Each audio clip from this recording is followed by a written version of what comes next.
Good morning friends, আমি পূবালি। আশা করি আপনারা সবাই খুব ভালো আছেন, আমিও খুব ভালো আছি। তো অ্যাকচুয়ালি ব্যাপারটা হলো কি যে দেখুন, অতিরিক্ত কোনো কিছুই না আমাদের গাছেদের কারোরই সহ্য করা সম্ভব হয়ে ওঠে না আর কি। তো দেখুন, এখন বিশেষত আমাদের এখানে যে পরিমাণে বৃষ্টি হচ্ছে, আর তারপর হঠাৎ করে বৃষ্টি থেমে গিয়ে রোদ্দুর উঠে গেল, আবার কিছুক্ষণ পরেই দেখা যাচ্ছে অন্ধকার করে বৃষ্টি শুরু হয়ে যাচ্ছে, এবং সেটা প্রচণ্ড পরিমাণে। তো এই অতিরিক্ত বৃষ্টি আমাদের এই ছাদ বাগানের ছোট ছোট গাছপালাগুলোর সহ্য করাটা খুবই কষ্টদায়ক হয়ে যাচ্ছে। এবং যেটা দেখা যাচ্ছে, মানে আমি যেটা আমার বাগানে লক্ষ্য করে দেখছি, যে নানা ধরনের সমস্যা কিন্তু নতুন নতুন করে গাছপালাগুলো ফেস করছে। তো তার মধ্যে কিছু সমস্যা, যেমন ধরুন এই যে রিসেন্টলি দেখছি যে কিছু গাছ আছে, যেমন আমি যেহেতু সবজি গাছ করি, তো ঢ্যাঁড়স বলুন, তারপর লঙ্কা বা বেগুন, এই জাতীয় গাছের যে মাথাগুলো গাছের, সেগুলো হঠাৎ করে কুঁকড়ে যাচ্ছে পাতাগুলো।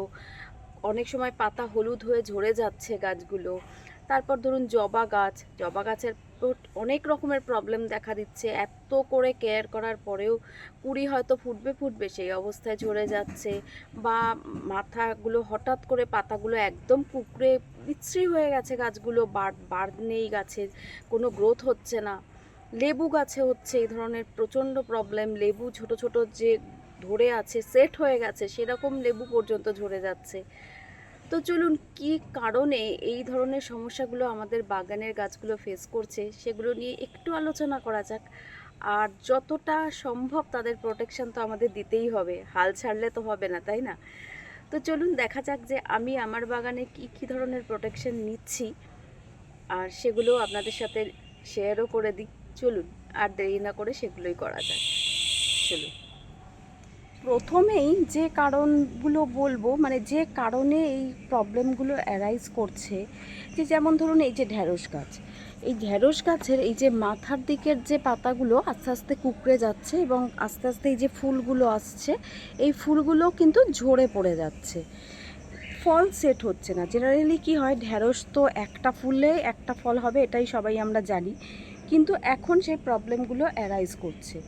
তো এটা হওয়ার কারণ কি, দেখুন এই ধরনের সমস্যা প্রত্যেকের বাগানে এই মোমেন্টে হচ্ছে, যাদের ওখানে অতিবৃষ্টি হচ্ছে, যাদের কাছে ওয়েদারটা মোটামুটি ঠিক আছে, তাদের ক্ষেত্রে নর্মাল বৃষ্টি গাছ অ্যালাউ করে নিচ্ছে। কারণ গাছের ক্ষেত্রে বৃষ্টিটা যেমন খুবই দরকারি, তেমনি অতিবৃষ্টি বা অতিরিক্ত কোনো কিছুই সহ্য করা কিন্তু কারোর পক্ষেই সম্ভব না, তো ওদের পক্ষেও সেটা অসম্ভবের খাতায় চলে যাচ্ছে।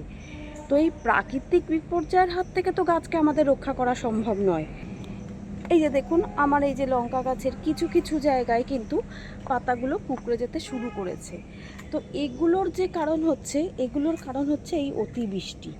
তো অতিবৃষ্টিতে একটা কাজ করা যায়, একদমই করা যায় না তা নয়, যে গাছগুলোকে যদি সেমি শেড এরিয়ায় রাখা যায়, এতটা বৃষ্টি যদি একদম কন্টিনিউয়াসলি ওদের গায়ে না লাগে। কিন্তু দেখুন, সেটা তো সবার পক্ষে সম্ভব না, যেমন আমার পক্ষেই ইম্পসিবল। কারণ আমার বাগানে যে পরিমাণ গাছ রয়েছে, তাদেরকে যদি এখন আমার এই অতিবৃষ্টিতে সেমি শেড এরিয়ায় রাখতে হয়, সেটা কোনো মতেই সম্ভব না। তো সে কারণে আমার গাছগুলোকে আমাকে এই খোলা ছাতেই রাখতে হচ্ছে, এবং যতটুকু প্রোটেকশন দেওয়া সম্ভব আমি সেটা দিচ্ছি। তো এই প্রবলেমটা ছাড়া অন্য প্রবলেমগুলো আমার বাগানে খুব একটা হয় না বলেই এখনও অবধি কিন্তু মোটামুটি অলমোস্ট 95% গাছ ঠিকই আছে। তো এটা তো গেল একটা প্রবলেম। আর যে প্রবলেমগুলো হচ্ছে, দেখুন অনেক সময় দেখবেন যে এই যে কালকে থেকে আমাদের এখানেই হচ্ছে যে ওয়েদারটা একটু চেঞ্জ হয়েছে, বৃষ্টিটা কমেছে। তো এই রকম ধরনের ওয়েদার যখন এত বৃষ্টির পর হঠাৎ করে চেঞ্জ হয়ে যেতে থাকে, তখন কি হচ্ছে, কিছুক্ষণ পর মানে ছাদে আসলে যেটা দেখতে পাওয়া যাচ্ছে, এই যে যেমন ধরুন এই যে অপরাজিতা গাছ বলুন, বা এই যে বকফুল গাছ যাদের বাগানে আছে আর কি, এই যে দেখুন, এই যে কিছু কিছু পাতা কিন্তু হলুদ হয়ে যাচ্ছে। তো এবং পুরো গাছটা যদি পাতাগুলো হলুদ হয়ে যেতে থাকে, তাহলে চিন্তার বিষয়। কিন্তু যদি এরকম দু চারটে পাতা হলুদ হয়, যেমন এই যে এটা হচ্ছে আমার একটা সজনে ফুল গাছ, তো এটা হচ্ছে কি, যে এত বৃষ্টির পর নর্মাল ওয়েদার হয়ে গেলে এরকম কিছু এফেক্ট তো গাছে হবেই। তো সেই কারণেই প্রাকৃতিক নিয়মে এটা হচ্ছে। কিন্তু যদি দেখা যায় যে পুরো গাছের পাতা অলমোস্ট হলুদ হয়ে ঝরে যাচ্ছে, বা আস্তে আস্তে গাছটা দেখে আপনি বুঝতে পারছেন যে সকালে যে পরিস্থিতি ছিল, বেলা বাড়ার সাথে সাথে গাছটা কিন্তু আস্তে আস্তে ঝিমিয়ে যাচ্ছে এবং পাতাগুলো হলুদ হতে শুরু করেছে, তখনই সেটা চিন্তার বিষয়। তো এই যে প্রবলেমটা, তো এই প্রবলেমগুলো হবার কারণ কিন্তু এগুলো কিন্তু ছত্রাকজনিত কারণে হয়। দেখুন, এই যে আমার গাছগুলো যেগুলো আপনাদের সঙ্গে আমি শেয়ার করছি, দেখুন অলমোস্ট কিন্তু গাছগুলো ঠিকই আছে। তার কারণ আমি যেভাবে বলি ফাঙ্গিসাইড ইউজ করুন, আমি ঠিক সেভাবেই কিন্তু আমার বাগানে অ্যাপ্লাই করি বলেই সেগুলো আপনাদের সাথে শেয়ার করি। তো এই অতিবৃষ্টিতে 12 থেকে 13 দিনের গ্যাপ একটা দিন আর ফাঙ্গিসাইড ইউজ করুন। এবার সেক্ষেত্রে সাফটা ধরুন 1 সপ্তাহ ইউজ করলেন, আর একবার আবার সাফটা বন্ধ করে ব্লাইটক্সটা ইউজ করুন। হ্যাঁ, যদি সেটা আপনাদের কাছে অ্যাভেলেবেল থাকে, যদি না থাকে তো যে ফাঙ্গিসাইডটা আপনাদের কাছে থাকছে সেটাই ইউজ করুন। কিন্তু 10-12 দিনের বেশি গ্যাপ কিন্তু একদমই এই মোমেন্টে দেবেন না। তো এইভাবে যদি আমরা গাছগুলোকে প্রোটেকশন দিই, তাহলে এই যে হলুদ হয়ে পাতা ঝরে যাওয়ার সমস্যাটা কিন্তু অনেকাংশে আমরা কমাতে পারবো। এইবার আসি আসল পয়েন্ট, মানে যেটা একদম ভেরি ভেরি ইম্পর্ট্যান্ট, সেটা হলো পোকামাকড়ের উপদ্রব। কারণ দেখুন, বর্ষাকালে প্রায় সব গাছেই কিন্তু কচি পাতার পরিমাণ প্রচণ্ড পরিমাণে বেড়ে যাচ্ছে। কারণ যেহেতু বর্ষার জলে নাইট্রোজেনের পরিমাণটা প্রচণ্ড বেশি থাকে, এই যে দেখুন আমার লেবু গাছগুলো, এই যে দেখুন চারিদিকে কচি পাতা বেরোচ্ছে, আর এই কচি পাতা বেরোনোরতে আমরা যেমন খুশি হচ্ছি, সিমিলার ওয়েতে খুশি হচ্ছে কারা? পোকামাকড়রা। এবং নানা ধরনের পোকামাকড় পাওয়া যায় এই বর্ষাকালে। সারা বছরই আছে এটা অবশ্যই ঠিক, কিন্তু এত ভ্যারাইটিস পোকা এটা বর্ষাকাল ছাড়া আর কোনো সিজনে বোধহয় সেভাবে পাওয়া যায় না। তো দেখুন, সেক্ষেত্রে বলি, এই যে দেখুন লেবু গাছগুলো পাতার ভেতরে কিছু পোকা ঢুকে বসে থাকে এবং এটাকে লিপ মাইনার বলে। এই যে দেখুন, এত চেষ্টার পরেও কিন্তু সেটা হয় কম বেশি করে। তো এই যে লিপ মাইনারগুলো, এগুলো কিন্তু ফুল প্রোটেকশানে থাকে। তার কারণ কি বলুন তো, এগুলো তো পাতার মধ্যে ঢুকে থাকছে, তো ডিরেক্ট আপনি যখন ওষুধটা দিচ্ছেন ওর গায়ে কিন্তু গিয়ে পৌঁছচ্ছে না। যেগুলো অন্য পোকার ক্ষেত্রে সঙ্গে সঙ্গে একটা এফেক্ট হচ্ছে, ওর ক্ষেত্রে কিন্তু সেটা হচ্ছে না। আবার দেখবেন কিছু ধরনের পোকা থাকে, বিশেষ করে এই যে বেগুন গাছে দেখা যায়, এই যে বেগুন গাছের যে মাথাটা, এই মাথাটার মধ্যে ঢুকে বসে আছে এবং হঠাৎ করে আপনি ছাদে এসে দেখবেন যে এই মাথাটা হঠাৎ নুয়ে গেছে। তো সেক্ষেত্রে যেটা করতে হয় যে এদেরকে তো কীটনাশক দিলে সঙ্গে সঙ্গে কাজ হবে না, তো সঙ্গে সঙ্গে যেটা করতে হবে, লিপ মাইনার লাগলে লেবু গাছের ওই পাতাগুলো ধরে সঙ্গে সঙ্গে ফেলে দিন অনেকটা দূরে কোথাও, বা মাটিতে পুঁতে দিন। আর এই বেগুন গাছ বা এই ধরনের গাছের ক্ষেত্রে যেটা করতে হবে, যে ধরুন আপনি দেখলেন যে এইটা এরকমভাবে নুয়ে গেছে, মাথাটা ঝিমিয়ে পড়েছে, তো তখন বেশ কিছুটা অংশ ধরে কেটে দিন, কেটে এখানে একটু ফাঙ্গিসাইড লাগিয়ে দিন। কারণ ফেলে দেওয়া ছাড়া এই সবজি গাছগুলোকে এইভাবে প্রোটেকশন দেওয়া কিন্তু কোনোভাবেই সম্ভব না। এবার ফল গাছের ক্ষেত্রে তো ফল গাছটা আমরা তুলে ফেলতে পারবো না, যদি বাড়াবাড়ি হয় সবজি গাছের ক্ষেত্রে আমরা সেটাকে ফেলে দিতে পারি, কিন্তু ফল গাছ তো আর সেটা সম্ভব না। তো সেক্ষেত্রে ওটাই করতে হচ্ছে যে ছিঁড়ে ফেলে দিতে হবে বা মাটিতে পুঁতে দিতে হবে। তো এইভাবে যদি আমরা প্রোটেকশানটা দিই তো একটা দিক ঠেকানো গেল। এবার আসছি যে কীটনাশক।